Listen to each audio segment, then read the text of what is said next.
Hello guys, आज का topic है इंटरनेशनल मर्जर एंड एक्वाइजेशन। सो क्या लगता है मर्जर क्या होता है? Any idea? चलो मैं बताती हूँ। मर्जर का जनरली आपको पता है, मर्जर मीन्स कि दो चीज़ों को मर्ज करना, कंबाइन करना।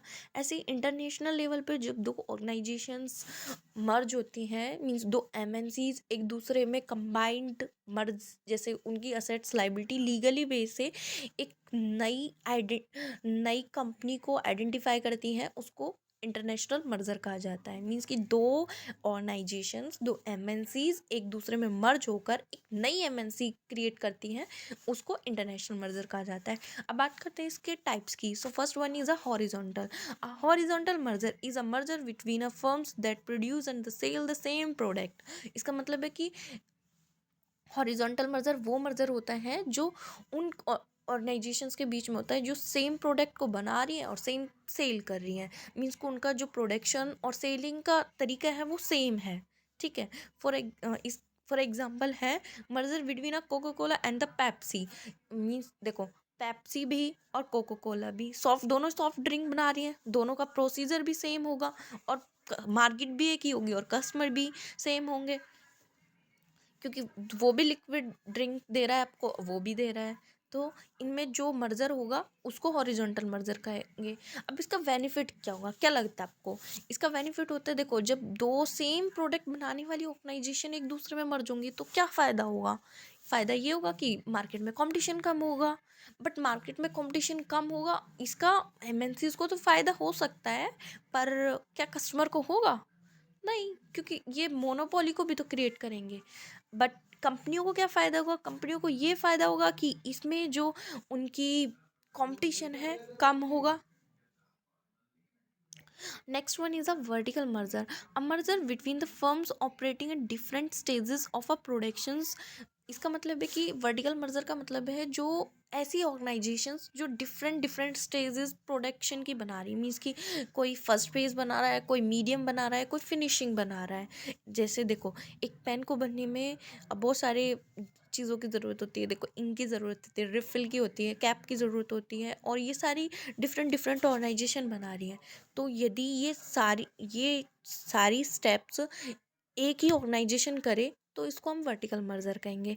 इसका फ़ायदा क्या होगा? कि इसका फ़ायदा ये होगा कि जो यदि कंपनी लार्ज अमाउंट में प्रोडक्शन करेगी ना, फिनिशिंग प्रोडक्ट जो आपको सेल कर रहा है, तो उसको ये फ़ायदा होगा कि जो और ऑर्गेनाइजेशंस को वो अलग अलग डिफरेंट स्टेजेस, जैसे फर्स्ट स्टेज सेकंड स्टेज उसको दे रहा था, वो उसकी कॉस्ट उसको वियर नहीं करनी पड़ेगी। आपको भी पता है, खुद से रॉ मटेरियल से खुद से सामान प्रिपेयर करना सस्ता पड़ता है। फॉर एग्जांपल, जैसे कि आप घर पे कुछ बनाते हो और मार्केट से लाते हो, तो मार्केट से लाने वाली चीज़ें ज़्यादा कॉस्टली पड़ती हैं, घर पे बनाना उस मतलब वो सस्ता पड़ता है। फॉर एग्जांपल, आप समोसा ले लो।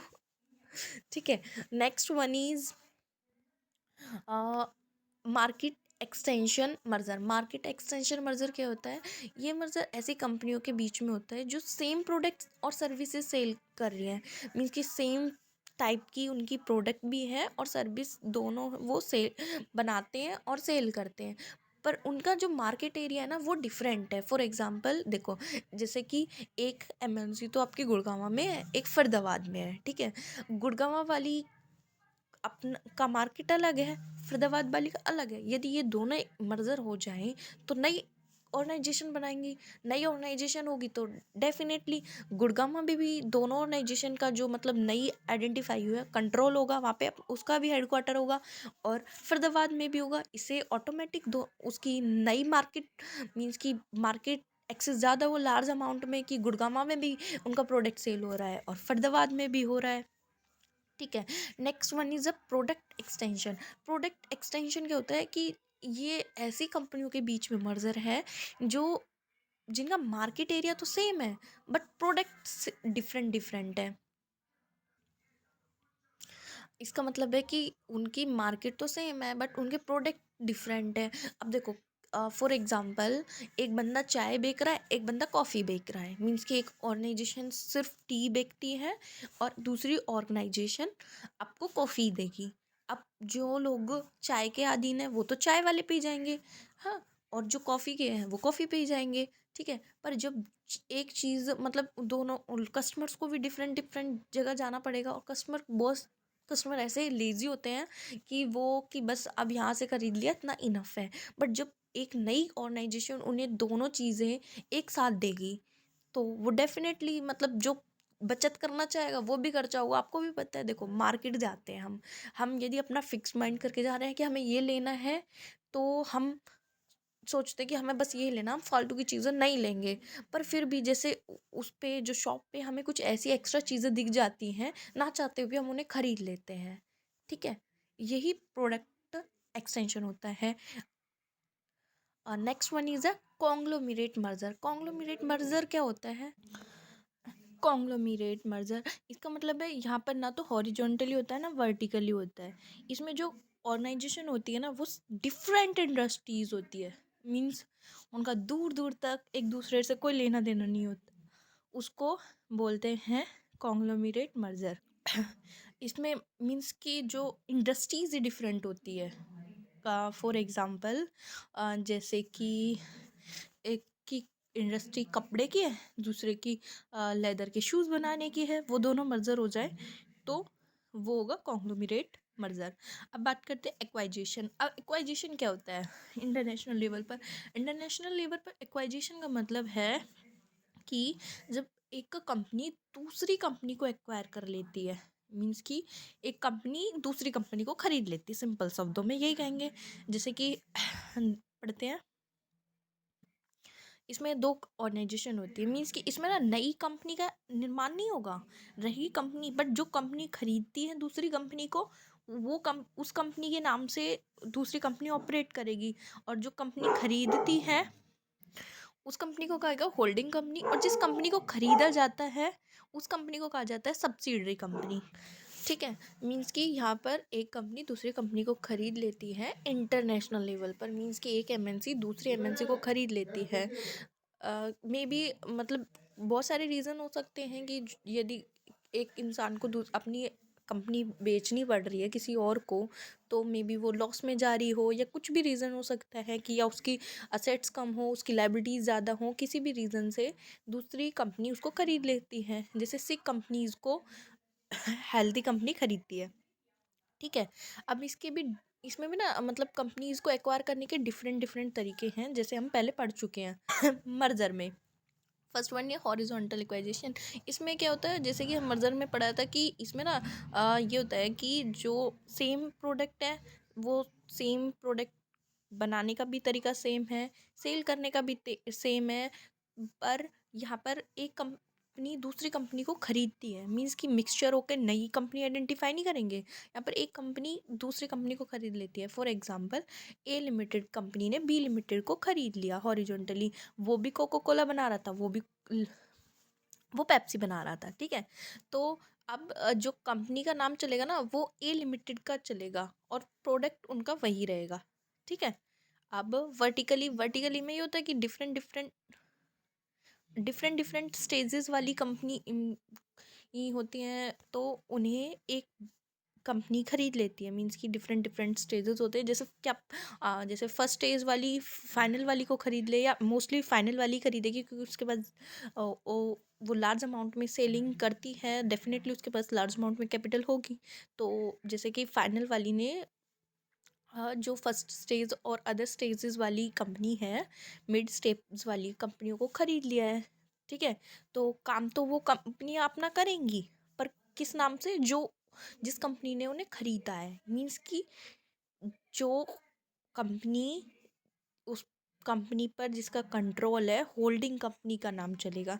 ठीक है, बाकी सारे ये सेम ही है। ठीक है, अब बात करते हैं इनके स्कोप्स की। फर्स्ट वन है अब देखो, एक्वाइजेशन और मर्जर, इन दोनों की स्कोप ना सिमिलर ही है। तो आप यदि आए तो मर्जर के, तो आप इनको भी लिख सकते हो और सेम लिख सकते हो, और एक्वाइजेशन में भी। ठीक है, तो सबसे फर्स्ट वन है improvement in the performance of the new entity.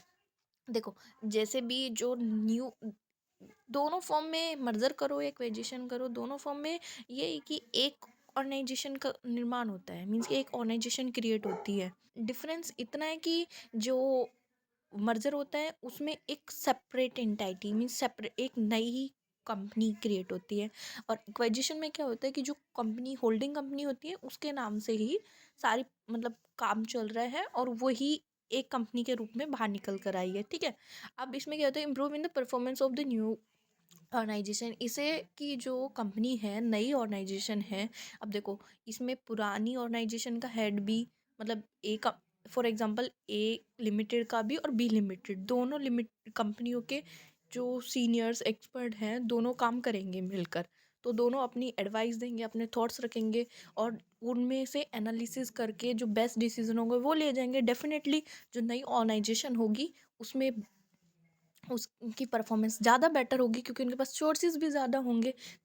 देखो एक बंदे के पास इतने सोर्सेज नहीं होते जितने कि जब दो लोग मिलकर इकट्ठा कर सकते हैं।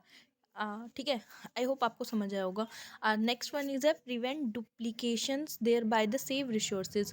आप डुप्लीकेशन को भी कंट्रोल करता है ये। इसका मतलब है देखो जब दो कंपनी अलग अलग वो काम कर रही थी, फॉर एग्जांपल कोको कोला भी एक लिक्विड आपको सॉफ्ट ड्रिंक दे रही थी, पेप्सी भी आपको सॉफ्ट ड्रिंक दे रही थी, ठीक है। उन दोनों को सेम प्रोसेस बार बार रिपीट करनी पड़ती थी क्योंकि वो अपने प्रोडक्ट बना रही थी वो अपने बना रही थी।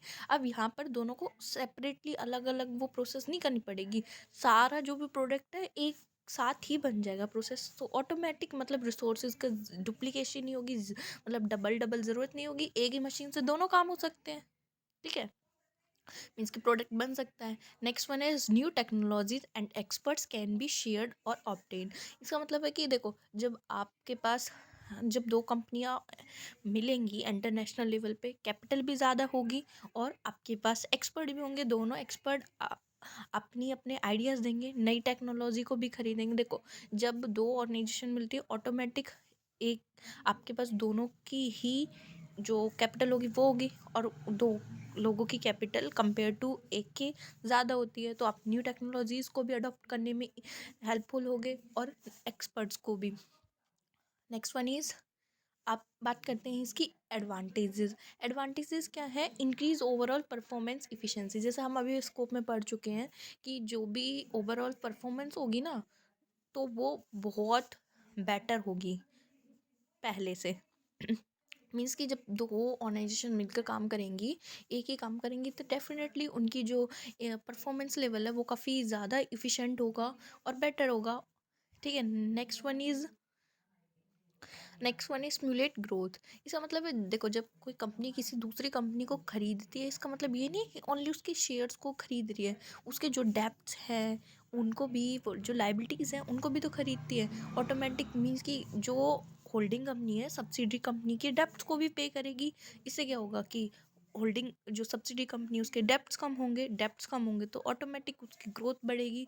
Next one is a gain competitive advantage. जैसा कि हम फर्स्ट स्टेप में हॉरिजॉन्टल में पढ़ चुके हैं, कॉम्पिटिटिव एडवांटेज में फ़ायदा होता है क्योंकि सेम प्रोडक्ट को जब दो कंपनियों की जगह एक बंदा मतलब एक ऑर्गेनाइजेशन सेल करेगी कंपटीशन ऑटोमेटिक कम होगा। Next one is a strength supply chain, और इसे जो सप्लाई चेन है वो भी काफ़ी स्ट्रॉन्ग बनेगी। थैंक यू, आई होप आपको समझ आया होगा। और यदि आपको और कोई टॉपिक से रिलेटेड वीडियो चाहिए प्लीज़ मुझे मैसेज करना, मीन्स कि कमेंट बॉक्स में। Thank you. आई होप आपको मेरी वीडियोस भी अच्छी लगे और जिस भी टॉपिक से रिलेटेड आपको कोई भी डाउट हो तो please contact with me by chat box में कमेंट करना ना भूलें। Thank you, that's all. And one more thing, आपको मेरा मतलब एक्सप्लेनेशन करने का तरीका कैसा लगा या कोई इम्प्रूवमेंट की नीड है वो भी बताएं। Thank you.